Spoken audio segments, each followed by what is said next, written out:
أحمد يا حبيبي حبيبي. Assalamualaikum warahmatullahi wabarakatuh. Kami dari kelompok 4 yang beranggotakan Hasnan Nailan Najwa, Kamilia Nurjannah, Hikmatul Alfiyah, Laviana Nurrahmah, Muhammad Maulana Muhsin Yasin ingin mempresentasikan organisasi Islam di Indonesia, salah satunya adalah Muhammadiyah. A. Sejarah berdirinya Muhammadiyah. Muhammadiyah didirikan di Kampung Kauman Yogyakarta pada 8 Zulhijjah 1330 Hijriah atau 18 November 1912 oleh Muhammad Darwis yang kemudian dikenali sebagai Kiai Haji Ahmad Dahlan. Beliau adalah pegawai Kesultanan Keraton Yogyakarta sebagai seorang khatib dan sebagai pedagang. Melihat keadaan umat Islam pada waktu itu dalam keadaan jumud, beku dan penuh dengan amalan-amalan yang bersifat mistik, beliau tergerak hatinya untuk mengajak mereka kembali kepada ajaran Islam yang sebenarnya berdasarkan Al-Quran dan hadis. Oleh karena itu, beliau memberikan pengertian keagamaan di rumahnya di tengah kesibukannya sebagai seorang khatib dan pedagang. Pada tanggal 18 November 1912 Miladiyah, bertepatan dengan 8 Zulhijjah 1330 Hijriah di Yogyakarta, akhirnya didirikanlah sebuah organisasi yang bernama Muhammadiyah. Organisasi baru ini diajukan pengesahannya pada tanggal 20 Desember 1912 dengan mengiringi Statutan Muhammadiyah atau Anggaran Dasar Muhammadiyah yang pertama tahun 1912 yang kemudian baru disahkan oleh Gubernur Jenderal Belanda pada tanggal 22 Agustus 1914. Dalam Statutan Muhammadiyah yang pertama itu, tanggal resmi yang diajukan ialah tanggal miladiyah, yaitu 18 November 1912, tidak mencantumkan tanggal hijriah. Selanjutnya, Hasnan Najwa untuk melanjutkan presentasi. B. Faktor subjektif berdirinya Muhammadiyah. Faktor utama yang mendorong berdirinya Muhammadiyah adalah hasil pendalaman Kiai Haji Ahmad Dahlan terhadap Al-Quran dalam menelaah, membahas, meneliti, dan mengkaji kandungan isinya. Dalam surat Ali Imran ayat 104 dikatakan bahwa dan hendaklah ada di antara kamu sekalian segolongan umat yang menyuruh kepada kebajikan, menyuruh kepada yang ma'ruf dan mencegah yang munkar. Merekalah orang-orang yang beruntung. Memahami seruan di atas, Kiai Haji Ahmad Dahlan tergerak hatinya untuk membangun sebuah perkumpulan, organisasi atau perserikatan yang teratur dan rapi yang tugasnya berhikmat pada pelaksanaan misi dakwah Islam amar ma'ruf nahi mungkar di tengah masyarakat. C. Faktor objektif berdirinya Muhammadiyah. Faktor yang pertama yaitu kelemahan dan praktik ajaran Islam. Faktor ini dibagi menjadi dua, yaitu yang pertama, tradisionalisme. Pemahaman dan praktek Islam tradisionalisme ini ditandai dengan pengukuhan yang kuat terhadap hasanah intelektual Islam masa lalu dan menutup kemungkinan untuk melakukan ijtihad dan pembaruan dalam bidang agama. Yang kedua, sinkretisme. Pertemuan Islam dengan budaya lokal di samping telah memperkaya hasanah budaya Islam, pada sisi lainnya telah melahirkan format-format sinkretik percampuradukan antara sistem kepercayaan asli masyarakat budaya setempat. Selanjutnya akan dilanjutkan oleh Kamilia Nurjannah. C. Faktor objektif berdirinya Muhammadiyah. 2. Kelemahan lembaga pendidikan Islam. Kelemahan dalam sistem pendidikan pesantren yang menjadi kendala untuk mempersiapkan kader-kader umat Islam yang dapat tumbuh dan berkembang sesuai dengan zaman.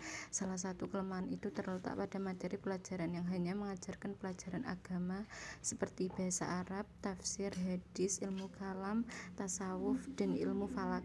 Pesantren tidak mengajarkan materi-materi pendidikan umum seperti ilmu hitung, biologi, kimia, fisika, ekonomi, dan lain sebagainya, yang justru sangat diperlukan bagi umat Islam untuk memahami perkembangan zaman dan dalam rangka menunaikan tugas sebagai khalifah di muka bumi ini. C. Faktor objektif berdirinya Muhammadiyah. 3. Kristenisasi. Faktor objektif yang bersifat eksternal yang paling banyak mempengaruhi kelahiran Muhammadiyah adalah kristenisasi, yakni kegiatan-kegiatan yang terprogram dan sistematis untuk mengubah agama penduduk asli, baik yang muslim maupun bukan, menjadi Kristen. Kristenisasi ini mendapatkan peluang bahkan didukung sepenuhnya oleh pemerintah kolonialisme Belanda. Misi Kristen, baik Katolik maupun Protestan, di Indonesia memiliki dasar hukum yang kuat dalam konstitusi Belanda. Presentasi selanjutnya dilanjutkan oleh Selanjutnya faktor objektif berdirinya Muhammadiyah. Yang keempat, kolonialisme Belanda. Praktek politik Islam pemerintah Hindia Belanda yang secara sadar dan terencana ingin menjinakkan kekuatan Islam. Hal ini semakin menyadarkan umat Islam untuk melakukan perlawanan. Menyikapi hal ini, Kiai Haji Ahmad Dahlan dengan mendirikan organisasi Muhammadiyah berupaya melakukan perlawanan terhadap kekuatan penjajahan melalui pendekatan secara kultural, terutama upaya meningkatkan kualitas sumber daya manusia melalui jalur pendidikan. Faktor yang kelima, gerakan pembaharuan Timur Tengah. Gerakan Muhammadiyah di Indonesia pada dasarnya merupakan salah satu mata rantai dari sejarah panjang gerakan pembaharuan yang dipelopori oleh Ibnu Taimiyah, Ibnu Qayyim, Muhammad bin Abdul Wahhab, Jamaluddin Al-Afghani, Muhammad Abduh, Rashid Ridho, dan lain sebagainya. Persentuhan itu terutama diperoleh melalui tulisan-tulisan Jamaluddin Al-Afghani yang dimuat dalam majalah Al-Urwatul Wusqa yang dibaca oleh Kiai Haji Ahmad Dahlan. Tulisan-tulisan yang membawa angin segar pembaharuan itu ternyata sangat mempengaruhi Kiai Haji Ahmad Dahlan dan merealisasikan gagasan-gagasan pembaharuan ke dalam tindakan amal yang real secara terlembaga. Selanjutnya presentasi dilanjutkan oleh Muhammad Maulana Muhsin Yasin. Selanjutnya adalah profil Kiai Haji Ahmad Dahlan. Yang pertama adalah Ahmad Dahlan dilahirkan di Yogyakarta pada tanggal 1 Agustus 1868. Yang kedua, meninggal dunia di Yogyakarta pada tanggal 23 Februari 1923. Yang ketiga, seorang pahlawan nasional Indonesia. Yang keempat, ayahnya adalah Kiai Haji Abu Bakar, seorang ulama dan khatib terkemuka di Masjid Besar Kesultanan Yogyakarta pada masa itu. Yang kelima, ibunya adalah Putri Haji Ibrahim yang juga menjabat penghulu Kesultanan Yogyakarta pada masa itu. Yang keenam, Kiai Haji Ahmad Dahlan merupakan keturunan ke-12 dari Maulana Malik Ibrahim.